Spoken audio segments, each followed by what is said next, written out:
Good morning, viewers. Welcome to Konosema Short Time Classes. This is the dictation for April 1962. Ladies and gentlemen, it gives me pleasure to welcome you on this auspicious occasion of the inauguration of the Hindi Arts College. From the very beginning, the sages and the wise men of India were themselves always engaged in the preservation of Indian culture and the unity of the country.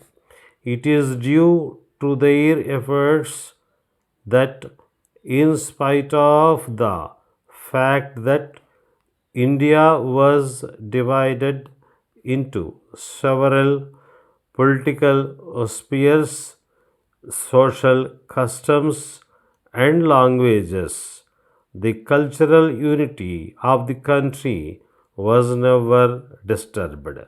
Our religious leaders, literary spokesmen, and eminent poets always diligently put stress on preserving this unity.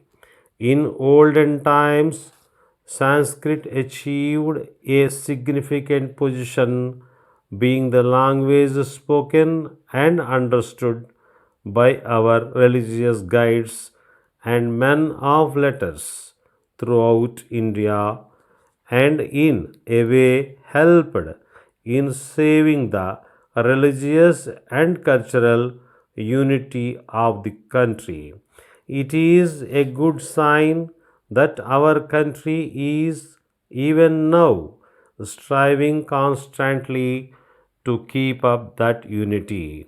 During the last 150 years, for the sake of running the administration, the English language was in use as a common vehicle for exchange of ideas between persons speaking the different languages of our country. English is, however, understood only by a limited number of persons who may be called well educated. Therefore, in a vast country like India, where several languages entirely different from each other are prevalent, it is very necessary that there should be one common language for the interchange of views and for keeping up healthy intercourse amongst the people. There could be no difference of opinion in this matter. It is with this object that the framers of our Constitution gave the significant status of national language to Hindi. This is no manner diminishes the importance of the state languages. The states are free to run their administration in the state languages and take all steps for their development. Besides, all the state languages have originated from Sanskrit, and thus they are closely related to Hindi as well. Therefore, the improvement of one language is always supplementary to the development of the other. In a country in which more languages than one are spoken, it is but natural and usual to have one common language for conducting the business of the state. No multilingual country can make adequate progress without having a common language.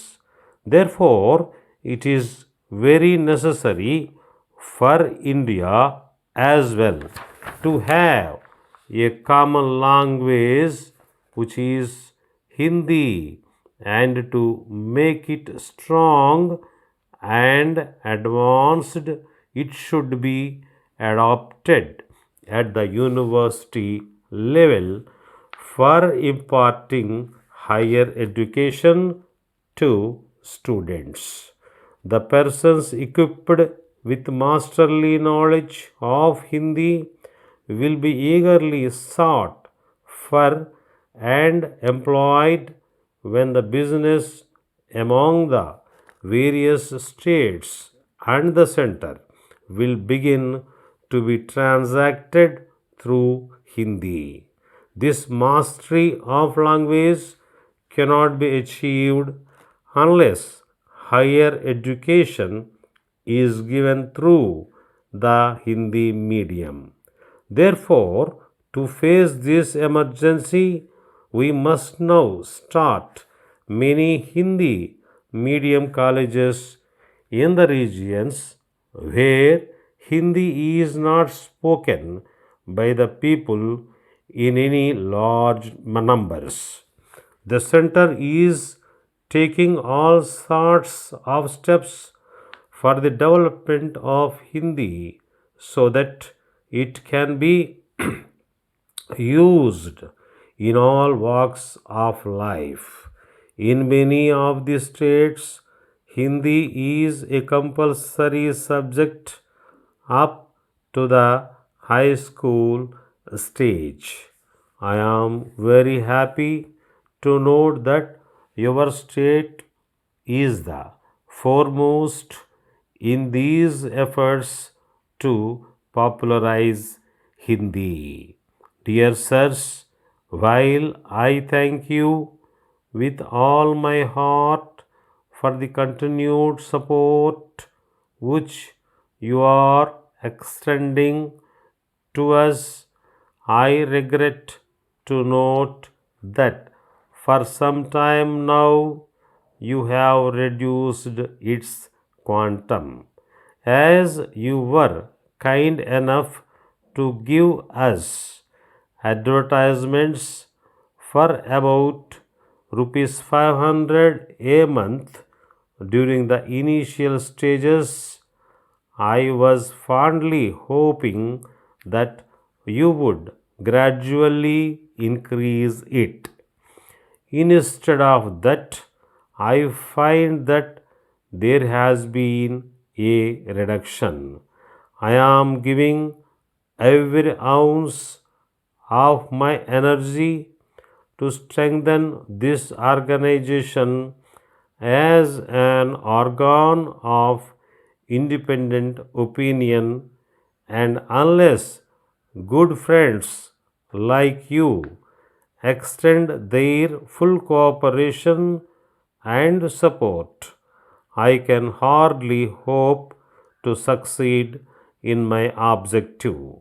As the moving spirit of the leading industrial ventures in this place, it should not be difficult for you to kindly give us advertisements for larger amounts.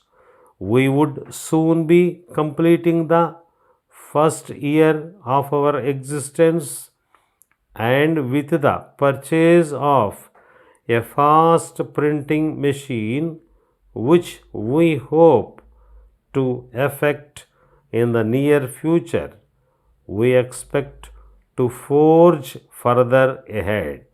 It is at this crucial period in the life of our journal your generous support is most needed. With your critical and imaginative approach to life and its problems, you would, I am sure, appreciate the spirit in which I am pleading not merely for the restoration of the cut in the quantum of your advertisements, but also for doubling it. Thanking you, yours sincerely.